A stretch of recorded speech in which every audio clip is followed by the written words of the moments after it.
எல்லோருக்கும் வணக்கம். தொடர்ந்து இந்திய பங்குச் சந்தையில் ஒரு அசாதாரண சூழலாகவே நடந்துகிட்டு இருக்கு. இன்றைக்கி வெள்ளிக்கிழமை மார்க்கெட்டில் கூட பார்த்திங்க அப்படின்னா ஒரு 180 புள்ளிகள் சரிவடைஞ்சு 24,040 க்ளோஸ் வச்சுருக்கு. ஏன்னா வெள்ளிக்கிழமை மார்க்கெட்டில் திரும்பவும் பார்த்திங்க அப்படின்னா அந்த 23,800 இடத்துல சப்போர்ட் எடுத்து தான் மார்க்கெட் சடனாக ஒரு 200 பாயிண்ட் 250 பாயிண்ட் டே லோவிலேருந்து ரெக்கவர் ஆகி க்ளோஸ் வச்சுருக்கு. இப்போ மார்க்கெட்டை சுற்றி பார்த்திங்க அப்படின்னா ஒரு நெகட்டிவ் நியூஸ் தான் பார்த்திங்க அப்படின்னா ஸ்ப்ரெட் ஆகிட்டு இருக்கு. ஒரு பக்கம் பார்த்திங்க அப்படின்னா ரூபி வீக் ஆகிட்டு இருக்கு. இன்னொரு பக்கம் பிராண்ட் குரூட் ஆயில் பார்த்திங்க அப்படின்னா 100 பேரல் பார்த்திங்க அப்படின்னா 120 தாண்டி போயிட்டுருக்கு, $120 தாண்டி போயிட்டுருக்கு. அடுத்தது யூஎஸில் பார்த்திங்க அப்படின்னா இன்ட்ரெஸ்ட் ரேட் அன்சேஞ்சு கொடுத்துருக்காங்க. இன்னொரு பக்கம் பார்த்திங்க அப்படின்னா யூஎஸ் இஸ்ரேல் ஈரான் போர் பார்த்திங்க அப்படின்னா திரும்ப அதிகரிக்கும், மீண்டும் போர் ஸ்டார்ட் ஆகுங்கிற ஒரு பதட்டம். இது எல்லாமே மார்க்கெட்டை சுற்றி பார்த்திங்க அப்படின்னா ஒரு நெகட்டிவ் நியூஸாக தான் கிரியேட் ஆகிட்டு இருக்குது. இன்னொரு பக்கம் பார்த்திங்க அப்படின்னா திரும்ப பார்த்திங்க அப்படின்னா நிஃப்டியில் ஒரு இந்திய பங்கு சந்தை மட்டும் இல்லாமல் உலக சந்தைகள் எல்லாமே பார்த்திங்க அப்படின்னா ஒரு பெரிய அளவில் ஒரு கிராஷஸ் வரும், திரும்ப அந்த 2008 நடந்த மாதிரி ஒரு இன்ஃபேக்ட் நடக்கும் அப்படின்னு இது ஒரு பக்கம் ரூமர் போயிட்டுருக்கு. இது எல்லாம் ஒரு பக்கம் இருந்தாலும் மார்க்கெட் கீழே எவ்ரி டிப் பார்த்திங்க அப்படின்னா நம்ம ஒரு பையிங் ஆப்பர்ச்சுனிட்டியாக யூஸ் பண்ணி நம்ம கொஞ்சம் பை பண்ணுறதுக்கும் நம்ம அந்த இடத்துல மிஸ் பண்ணாமல் பை பண்ணிட்டு தான் இருக்கணும்.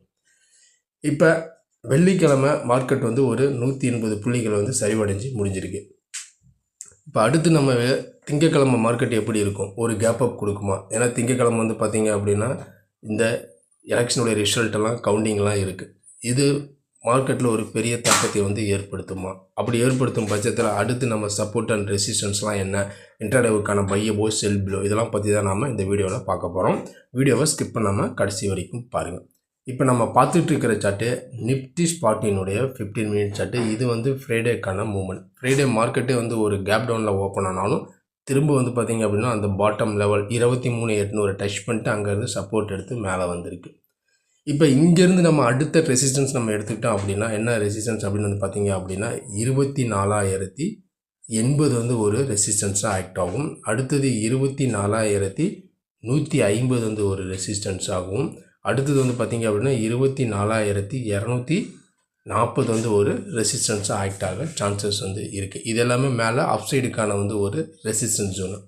இப்போ அதேமாதிரி நம்ம சப்போர்ட் எடுத்துக்கிட்டோம் அப்படின்னா ஃபஸ்ட்டு சப்போர்ட்டே எங்கே ஆக்ட் ஆகும் அப்படின்னு பார்த்திங்க அப்படின்னா 23,980 இது ஒரு சப்போர்ட்டாக ஆக்ட் ஆகும். அடுத்தது பார்த்திங்க அப்படின்னா 23,800 பார்த்திங்க அப்படின்னா ஒரு சப்போர்ட்டாக ஆக்ட் ஆக சான்சஸ் இருக்குது. அடுத்தது 23,750 பார்த்திங்க அப்படின்னா ஒரு சப்போர்ட்டாக ஆக்ட் ஆகும். இது எல்லாமே கீழே டவுன் சைடுக்கான ஒரு சப்போர்ட் ஜோனு. இப்போ சப்போர்ட் அண்ட் ரெசிஸ்டன்ஸ்லாம் பார்த்துட்டோம். இப்போ மண்டேக்கான மார்க்கெட்டில் இன்ட்ராடேவுக்கான பையபோ செல் பிலோ. ஏன்னா மார்க்கெட்டில் மண்டே பார்த்திங்க அப்படின்னா ஒரு பெரிய அளவில் ஒரு ஃப்ளக்சுவேஷன் இருக்கிறதுக்கு சான்சஸ் இருக்குது. ஏன்னா கிஃப்ட் நிஃப்டி பார்த்திங்க அப்படின்னா 24,300 கிட்ட தான் க்ளோஸ் வச்சுருக்கு. அதை பேஸ் பண்ணி பார்த்தோம் அப்படின்னா இன்கேஸ் நிஃப்டி பார்த்திங்க அப்படின்னா ஒரு கேப் அப், அதாவது 24,180 இந்த ரேஞ்சுக்கு மேலே ஓப்பன் ஆகும், அதாவது இந்த லெவலுக்கு மேலே இருக்குது அப்படிங்கிற பட்சத்தில் நம்ம திரும்ப அடுத்தடுத்து பார்த்திங்க அப்படின்னா 260 320 வரைக்கும் போகிறதுக்கு சான்சஸ் இருக்குது. அப்படி கேப் அப் கொடுத்த மார்க்கெட் திரும்ப கீழே வரும் பட்சத்தில் இந்த 180க்கு கேப் அப் கொடுத்துட்டு திரும்ப அங்கேருந்து செல்லிங் வருது அப்படின்னா இந்த 24,080 இந்த 24,000 சப்போர்ட் எடுக்கும். அப்படி சப்போர்ட் எடுக்க முடியல அப்படின்னா திரும்ப மார்க்கெட் நல்லாவே திரும்ப பார்த்திங்க அப்படின்னா 24,000 உடைச்சிது அப்படின்னா திரும்ப மார்க்கெட் நல்லாவே 23,800 வரைக்கும் வரதுக்கும் சான்சஸ் இருக்குது. இப்போ மெயினாக பார்த்திங்க அப்படின்னா மண்டே மார்க்கெட்டில் இந்த எலெக்ஷன் கவுண்டிங்லாம் இருக்கிறதுனால அதை பேஸ் பண்ணி ஒரு ஃப்ளக்சுவேஷன் இருக்கிறதுக்கும் சான்சஸ் மேபி நிறையவே இருக்குது. இந்த 180க்கு மேலே இருக்குன்னா நம்ம அடுத்தடுத்து லெவல்ஸ் 320 வரைக்கும் போகும். அப்படி இந்த 180 கீழே இருக்குது அப்படின்னா அடுத்தது 24,024 உடைச்சிச்சு அப்படின்னா திரும்பவும் 23,800 இந்த ரேஞ்ச் வரைக்கும் வரதுக்கும் சான்சஸ் இருக்குது. இதுதான் பொதுவாக மண்டேக்கான மார்க்கெட்டில் நிஃப்டியினுடைய இன்ட்ராடே லெவல்ஸ்.